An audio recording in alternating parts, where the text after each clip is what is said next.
Hello, this is Lee Wynn, back to you once again with horses and my life's history a little bit. I visited not long ago about training horses and that you don't always get good horses sent to you when you're a new trainer. And that's true today as well as it was back 60 years ago when I was taking horses in training 65 years ago. Tell you about one horse that came. Some people had a big gray quarter horse. He was bred in the Hancock line, and he was running away with a little girl that was riding him. He was a 16-hand, big, strong horse, and little Martha was just a little tiny thing, and she just wasn't strong enough. And they brought him and said, "Can you break him from running away?" And I said, "I think I can." And remember that in my early days, I was not a horse whisperer, if you will. I was a pretty tough cowboy. At least I thought I was. And that's the way I trained horses, is with hard discipline. Anyway, I got on this horse and we were living out at Cedar Bluff. Camary and I had not been married very long. And down away from the barn out in front of it, we had a 160-acre, almost round field that I had planted in wheat, and we rode over it too. And I got on this big colt, and I thought, well, I'll go check my cattle over on the north side of the place. Had to cross the Stillwater Creek Slough, and it was maybe 20 yards wide and 3 feet deep roughly. It was kind of like a slough. It was very slow moving water, but this particular spot had a sand rock bottom under it, and so it was a good place to ride across, water about 3 feet deep.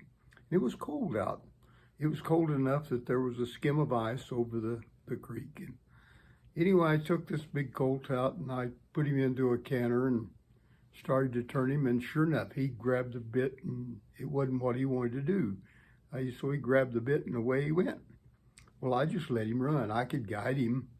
And so we galloped around that big brown field. It was about a quarter of a section, a little more, and I just let him run because fatigue sometimes will get one to where they won't go. And so he ran for quite a while, and finally decided that he'd run enough on his own. And so then I said, "Now you have to run," and I made him run, and until he was really wanting to back off, and that's what I was wanting. I was wanting him to get it out of his system running and to learn that wasn't something that I was willing to let him do, and then I was going to make him run so that the next time we cantered, maybe he wouldn't do that.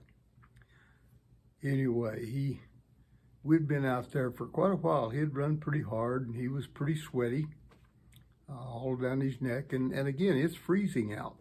We're probably at 25, 26 degrees. And so I let him come down to a walk. And I thought, well, I started out to go check my cattle. I'll go ahead and check them.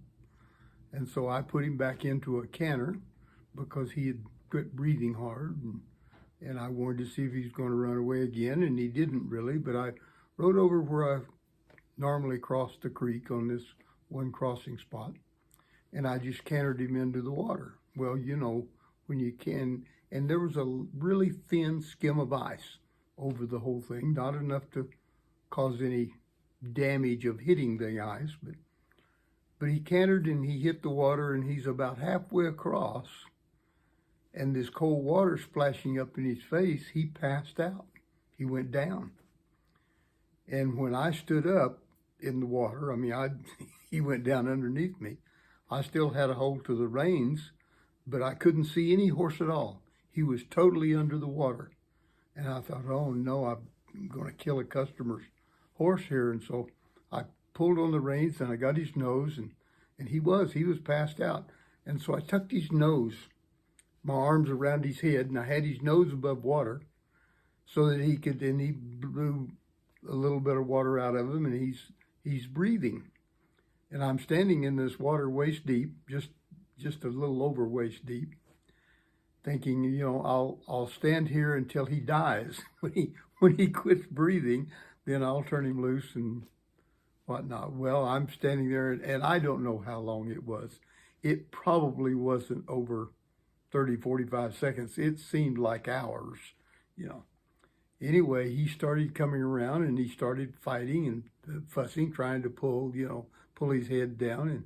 And so I couldn't hold his head anymore, and he pulled it under, and of course that shocked him, and then he stood up.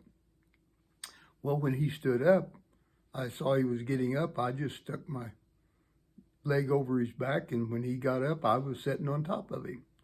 And I rode him out of the creek and went on over and checked my cattle, and as I had started to do. But we're riding at a walk and a little trot now and then. And I checked the cattle, and I came back and crossed the creek again and got back to the barn. When I got to the barn, I'm frozen to the saddle. My clothes are frozen solid. I mean, my coat that I had on, my shirt, I still had some warmth next to me, next to my skin, but my clothes were frozen on the outside, and my seat was frozen, my legs were frozen to the saddle, so I had to break those to get off. And I got the ice all broken and got off of him and took the saddle off of him and rubbed him down a little bit. It was cold, yes, but there was one plus to all of that. He never ran away again with me or with her or with anybody. He became quite docile when it came to cantering. So sometimes a traumatic event can cause those kind of things to happen. I don't recommend it necessarily, but it is one way of doing it. If you've enjoyed this, subscribe, and so you'll get my others coming down the road. I have another one that I'll be putting up in the next couple of days, discussing where we live and how we live in today's society. Have a wonderful day.